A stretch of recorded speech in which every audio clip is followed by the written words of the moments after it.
Welcome to my channel ज्ञान की गरीबी।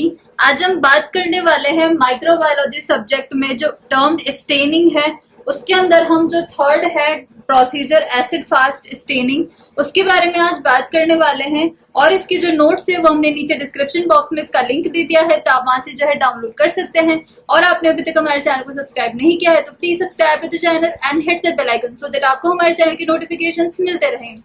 तो सबसे पहले हम एसिड फास्ट स्टेनिंग की जो है आज बात करने वाले हैं। उसका प्रोसीजर क्या होता है, उसका प्रिंसिपल क्या होता है। तो सबसे पहले ये जो स्टेनिंग होती है इसको और नाम से जो है जाना जाता है, इसे ज़ील नील्सन स्टेन के नाम से भी जो है जाना जाता है। उसके बाद में है कि ये another widely used differential staining method है बैक्टीरियोलॉजी के अंदर। जैसे हमने पढ़ा था कि जो डिफरेंशियल स्टेनिंग होती है उसमें एक से ज्यादा स्टेन्स का हम जो है वो यूज करते हैं। उसके बाद में ये जो स्टेन है उसे डेवलप किया था पॉल एहरलिच नाम के साइंटिस्ट ने 1882 के अंदर। उसके बाद में फर्दर दो साइंटिस्ट थे, ज़ील और नील्सन। इन्होंने इंडिपेंडेंटली जो है प्रपोज की थी एसिड फास्ट स्टेन को 1882 से 1883 के बीच में, जो कि कॉमनली यूज जो है वो होता है आज के दौर पे। उसके बाद में ये जो प्रोसीजर है वो एक्सटेंसिवली क्यों यूज होता है, तो ये जो प्रोसीजर है वो डायग्नोसिस में यूज होता है माइकोबैक्टीरिया ट्यूबरक्यूलोसिस और माइकोबैक्टीरिया लेप्री के डायग्नोसिस के लिए। उसके बाद में अब हम इसके प्रिंसिपल की बात करें तो प्रिंसिपल में इसके आता है जो एसिड फास्ट माइकोबैक्टीरिया होते हैं। अब दो तरह के जो है वो होते हैं माइक्रो ऑर्गेनिजम्स, एक होते हैं एसिड फास्ट और दूसरे होते हैं नॉन एसिड फास्ट। तो जो एसिड फास्ट माइकोबैक्टीरिया होते हैं उनके अंदर माइकोलिक एसिड जो है वो उनकी आउटर मेम्ब्रेन में पाया जाता है, जिसकी वजह से जो सेल्स होते हैं वो वैक्सी नेचर के हो जाते हैं। और जो वैक्सी होते हैं इसका मतलब वो रेजिस्टेंट हो जाते हैं उन एक्वस बेस्ड स्टेन्स से। अब जो एक्वस बेस्ड स्टेन्स होते हैं उनसे रेजिस्टेंट हो जाते हैं, जैसे ग्राम स्टेन। उसके बाद में है तो इसलिए जो है एसिड फास्ट जो होते हैं उनमें ग्राम स्टेन जो है वो यूज नहीं कर सकते हैं, क्योंकि वो जो बैक्टीरिया होते हैं वो रेजिस्टेंट होते हैं। उसके बाद में है इसके ऊपर इसमें जो है हम यूज करते हैं रिएजेंट, उसका बताया गया है कि हम प्राइमरी स्टेन इसमें यूज करते हैं कार्बोफुशिन नाम का, वो सेल्स में अप्लाई करते हैं। उसके बाद में हीट किया जाता है और फिर फिनॉल जो है उसको यूज किया जाता है ताकि जो वो स्टेन है वो पेनिट्रेट कर पाए सेल्स के अंदर। उसके बाद में है कि जो एक्सेस स्टेन होता है उसको फिर रिमूव कर दिया जाता है एसिड अल्कोहल के ट्रीटमेंट करके। एसिड अल्कोहल में हम ले सकते हैं इथेनॉल और हाइड्रोक्लोरिक एसिड। उसके बाद में क्या किया जाता है, एक सेकेंडरी स्टेन जो है वो भी डाला जाता है जैसे मिथाइलिन ब्लू, फिर वो जो है वो अप्लाई किया जाता है सेल्स में। तो ये था इसका प्रिंसिपल। अब हम इसके रिएजेंट्स के बारे में एक एक करके जो है पढ़ेंगे। सो गाइस अब हम बात करेंगे कि क्या क्या इस स्टेनिंग में रिएजेंट्स या फिर स्टेन्स जो है वो यूज किए जाते हैं। तो सबसे पहला जो है वो होता है प्राइमरी स्टेन को हम अप्लाई करते हैं, जो कि होता है कार्बोफुशिन। तो कार्बोफुशिन जो है एक फिनोलिक स्टेन है जो कि लिपोइडल जो मटेरियल होता है उसके अंदर सॉल्युबल होता है, तो जिसकी वजह से इसलिए हम इसको जो है एज ए स्टेन यूज करते हैं। और जैसे हम देख सकते हैं कि जो माइकोबैक्टीरियल सेल वॉल जो है वो मेजर का कंस्टिट्यूएंट जो है वो लिपोइड होता है, तो वो जो है अलाउ करता है पेनिट्रेशन कार्बोफुशिन की और रेड स्टेन जो है वो देता है। उसके बाद में जो पेनिट्रेशन होती है वो तब इंक्रीज होती है जब हम उसको हीट अप्लाई करते हैं, जिससे कि जो कार्बोफुशिन होता है वो लिपोइडल वॉल से अंदर चला जाता है साइटोप्लाज्म के। उसके बाद में सारे जो सेल्स होते हैं वो रेड कलर के दिखाई देने लगते हैं जब हम प्राइमरी स्टेन को डालते हैं। तो जो सेकंड है वो है रिएजेंट डीकलराइजिंग एजेंट, और इसके अंदर हम यूज करते हैं एसिड अल्कोहल या फिर 20% H2SO4 का।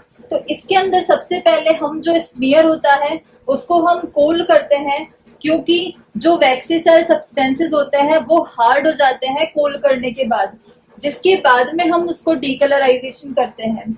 उसके बाद में क्या होता है, जो एसिड फास्ट सेल्स होते हैं वो रेजिस्टेंट शो करते हैं इस डीकलराइजेशन के दौरान। तो जो नॉन एसिड सेल्स होते हैं उनके ऊपर ही प्रभाव पड़ता है डीकलराइजेशन का। उसके बाद में जो हम थर्ड रिएजेंट यूज करते हैं वो होता है काउंटर स्टेन। अब काउंटर स्टेन में हम यूज करते हैं मिथाइलिन ब्लू या फिर मेलाचाइट ग्रीन का।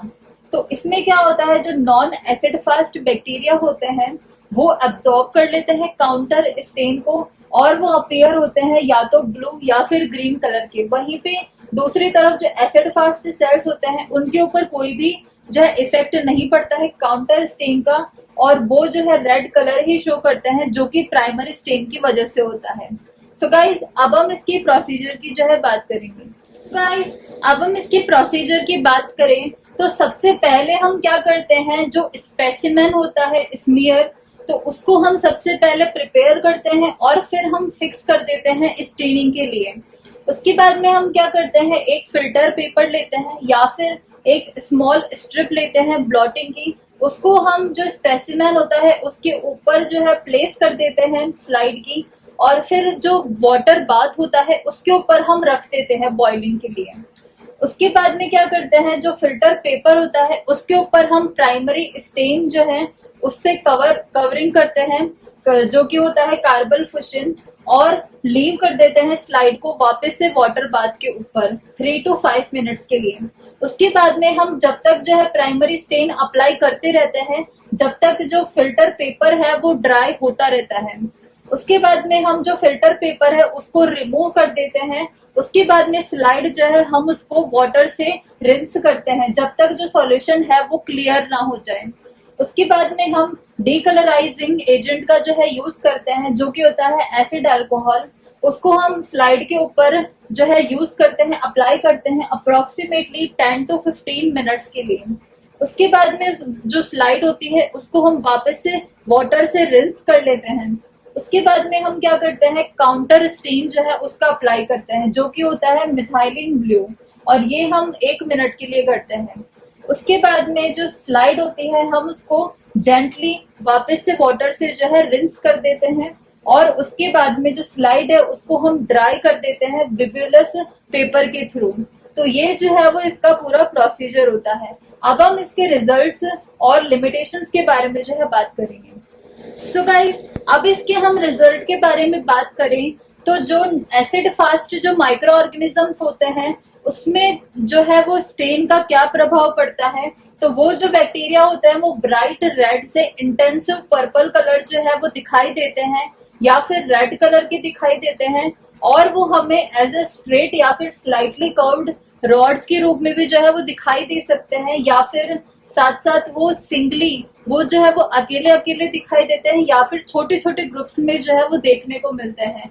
उसके साथ साथ वो एज अ बीड्स की तरह भी जो है वो अपीयर हो सकते हैं। तो ये सब जो है वो एसिड फास्ट बैक्टीरिया देते हैं। उसके बाद में अगर हम नॉन एसिड फास्ट की बात करें तो ऐसे जो माइक्रो ऑर्गेनिजम्स होते हैं वो ब्लू कलर जो है वो स्टेनिंग के बाद में देते हैं, और इसके साथ साथ जो उनका बैक्टीरिया जो बैकग्राउंड मटेरियल होता है वो भी जो है वो ब्लू कलर का दिखाई देता है।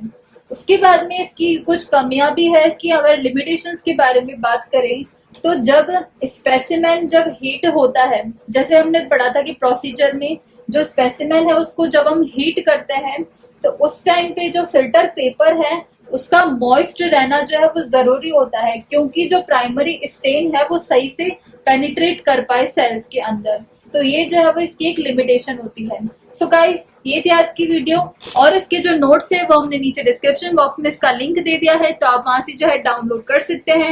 And thanks for watching this video, and if you like this video please hit the like button and subscribe my channel ज्ञान की गरीबी, and hit the bell icon to get notifications for my new videos.